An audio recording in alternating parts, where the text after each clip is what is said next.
Hello everybody and welcome back to PSVR2 News, where we have a lot to talk about, from new game releases to a lot of new announcements and release dates for this month. It's been very packed, so let's waste no time, thank our patrons and members, feel free to like and subscribe if you feel like it, and let's get straight into this. First and foremost, Horizon Rain kicked us off this month, releasing yesterday for $32.99. Having completed it, I really enjoyed my time with it. My first impressions of my first 6 hours of the game are up on the channel. Honestly, my opinion hasn't really changed much since then.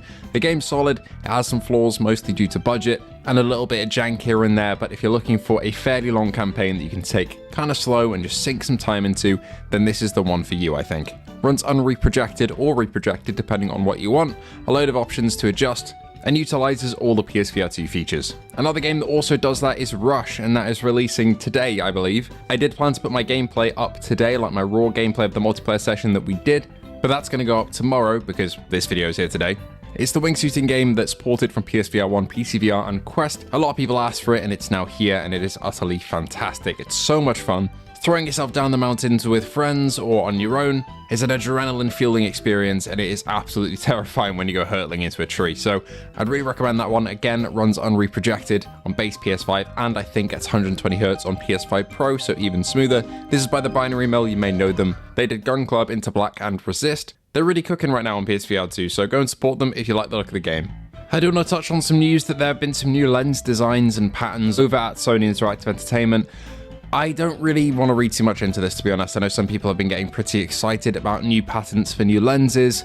This happens all the time. Sony patents so many things that either never come to light or do come to light and actually are made but aren't for gaming headsets. Some of you might not know, to be fair, because it's not really that published news out there, but we did cover it on the channel a little while ago. Sony has made, I think, 1 or 2 VR headsets after PSVR2. They're just not for gaming. They're for work and for productive environments and businesses. So these incorporated a new flip-up design that Sony patented, and that's where that got implemented. I'm assuming these lenses will probably be the same. I believe they can also license out these patents to other companies if they want them, so there are many avenues that Sony can make money off these that are not updating the PSVR2 lenses, if that makes sense. So I would be really excited if they said they were going to refresh PSVR2 with new lenses and a bunch of other stuff, maybe a detachable cable. I'd be all over that, but I'm pretty sure that's not what's happening here.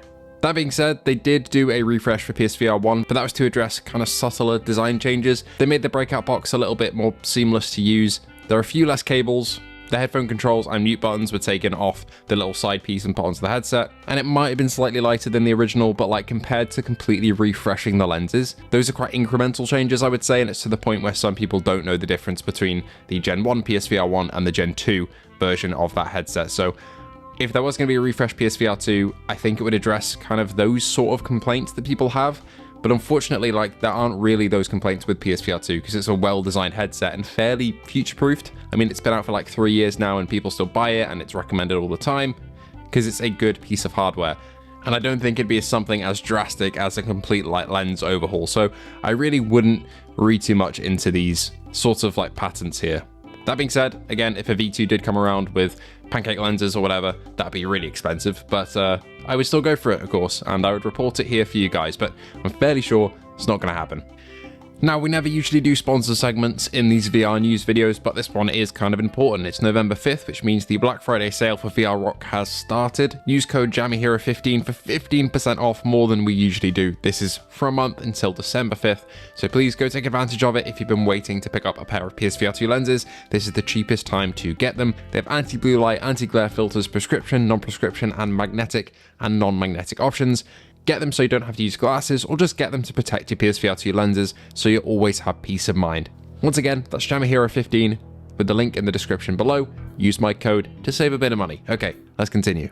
We got the date for a new VR game showcase as well. These are always the highlights of my months whenever they come around. This one is for November 13th, so in about a week's time, I should be here to stream it either on the channel or on Without Parole. We'll have to see. I'm super excited to see what they bring to this one. It was kind of PCVR and Quest focused last time. There were a couple of PSVR2 games. I'm expecting it to be kind of the same, but I'm really excited to see what they've got to show. So they've confirmed we're getting some looks at Star Trek Infection, Deadly Delivery, Siberia, Penguin Festival, Bootstrap Island, Glass Breakers, and more. So there's a couple in there. They have a pre-show as well, like last time, where a couple more indies will slot in. For me, I'm looking forward to the Star Trek game. It's a little bit left field for me. I prefer something more traditional Star Trek, but it does look pretty cool. and always good to see more from Bootstrap Island. Now, last time I did get to know in advance what was going to be announced, just to put some content together. If that's going to be the same this time, then there'll be a video on the channel as soon as the event wraps up, kind of going over everything that's been announced. So that'll all be here if you don't want to watch and just want to get the highlights. It's possible we could see a PSVR2 port for some of these games, like Bootstrap Island or, you know, Deadly Delivery or Siberia, but we'll have to see. Either way, November 13th is the day, so hopefully I'll see you all on stream either here or on Without Parole. Speaking of Without Parole, PSVR2 Day was yesterday, which is the collaboration between Flat VR and PSVR2 Without Parole. A bunch of announcements were made for PSVR2, including 2 games announced for 2026. One of them is Out of Sight VR. I played this one on Steam a little while ago. It's kind of inspired by Little Nightmares a little bit, and I only played about an hour, but I did enjoy what I played. That is 2026. No quarter release date for that though, so we don't know if it's Q1, 2, 3, or 4. I'd imagine it's a little bit later though if they haven't locked it in for Q1 by this point, but still excited to see how that port comes along. I know it's very far away, but it could be like an October spooky, scary horror game that would kind of fit in nicely there. But ideally, you know, we want games sooner rather than later, so hopefully it's sooner than that, but I think that would be kind of cool timing. Rager, which is kind of like a beat rhythm slasher game for Q1 2026. This one looks really cool in terms of the visuals, and I'm looking forward to that port. I believe that's a new one that we hadn't actually heard of before, so that's really exciting. Now for stuff that's actually out this year, VRacer Hoverbike dropped yesterday. I've published my review on that one. Really enjoyed my time with it. It's not the most in-depth racer, it's very much on the arcade side, but it does remind me of Wipeout meets Tron a little bit as you go around on your bike zooming through the tracks, so check that one out and let me know what you think of it. On the same day as Luminous Arise comes out, which is also my birthday, we have Audio Trip. Never heard of this one before, but it apparently is kind of like a dancing rhythm game. You dance to music and work out in a cardio mode as well. You catch gems, you ride ribbons, smash drums, and dodge barriers. There's tracks from Deadmau5, Skrillex, and Lady Gaga are in here. And apparently on Steam it has an in-VR editor. I'm assuming the PSVR2 for licensing reasons won't have that, so you won't be able to plug in your own songs, but still cool to see that coming over. Since Beat Saber dropped support, it's been nice to see some other studios come in and kind of pick up the reins there, like Synth Riders and now this, so that's great to see. Roboquest VR from Flat VR also got a release date here, so November 20th is the date.